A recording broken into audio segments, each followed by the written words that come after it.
നമസ്കാരം ഗൈസ്, ആർജയാണ്. നമ്മള് ഉച്ചത്തെ ഫുഡൊക്കെ അമ്പലത്തിൽ നിന്ന് കഴിച്ച് വീട്ടിൽ വന്നിട്ട് നമുക്ക് രാത്രിക്കുള്ള ഫുഡ് ചോറ് ഓൾറെഡി ഊറ്റിയിട്ടുണ്ട്. ഇപ്പൊ ഇതേ ഗൈസ് ചോറ് ഊറ്റി വെച്ചിട്ടുണ്ട്. രാത്രിക്കുള്ള ചോറാണ്. ഇനിയിപ്പോ നമുക്ക് എന്താ പ്ലാൻ? രാത്രിക്ക് ഫുഡ് നോക്കാം.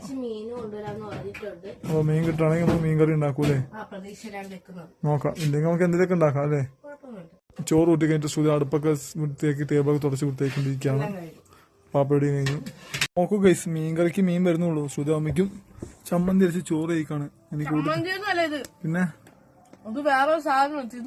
ഞാൻ കഴിച്ചോട്ടെ.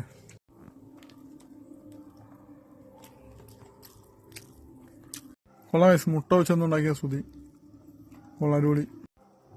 കൊള്ളാം, അടിപൊളി ഉണ്ട്. ആ എനിക്ക് കൂട്ടിത്താ സുധി. എന്താ എനിക്കിപ്പോ ചോറ് കൂട്ടി തരുന്നത് രാത്രിത്തെ ഫുഡ് പോലെയുണ്ട് സുധി. ഇനി രാത്രി ഉണ്ടാവും തോന്നുന്നില്ല അല്ലേ? ഇനി രാത്രി വേറെ ഫുഡ് ഉണ്ടാവില്ല. ഇന്ന് രാത്രിത്തെ ഫുഡ് സുധി കൂട്ടി തരാൻ പറഞ്ഞു. അപ്പൊ ഗൈസ് നമുക്ക് റബ്ബറോട്ടൊന്നും ചേട്ടനും ചേച്ചി കൂടി 2 ചൂര മീൻ വാങ്ങിക്കൊണ്ടു തന്നു. അപ്പൊ കുട്ടിച്ചൂര. അപ്പൊ നമുക്ക് കറിക്കൂടെ സാധനമായി. ഇനി ഇത് കറി വെച്ചിട്ട് പെട്ടെന്ന് അമ്പലത്തിൽ ഓടാനായിട്ട് എന്റെ സുധി പെട്ടെന്ന് വെച്ചിട്ട് ഓടാം.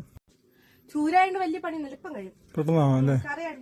ആ ശ്രുതി മീൻ നന്നായിക്കൊണ്ട് കിച്ചണ് വിചാരിച്ചുള്ള വന്ന് കറക്റ്റ് സമയത്ത് വന്നു ഗൈസ്. അതുകൊണ്ട് ആ മീനിന്റെ വേസ്റ്റും ചോറെല്ലാം കൂടെ അവന് കഴിക്കാൻ പറ്റി. അവൻ ഫുള്ളും കഴിച്ചോട്ടെ. അവന്റെ വിശപ്പ് തീരുമ്പോൾ അവൻ ഫുള്ളും വയറ് വെച്ച് കഴിക്കും. അപ്പൊ ശ്രുതി മീൻ കൊടുത്തിട്ടുണ്ടെങ്കിൽ മീനിന് കറി ഇട്ട് കഴിഞ്ഞാൽ കറി സെറ്റാവും.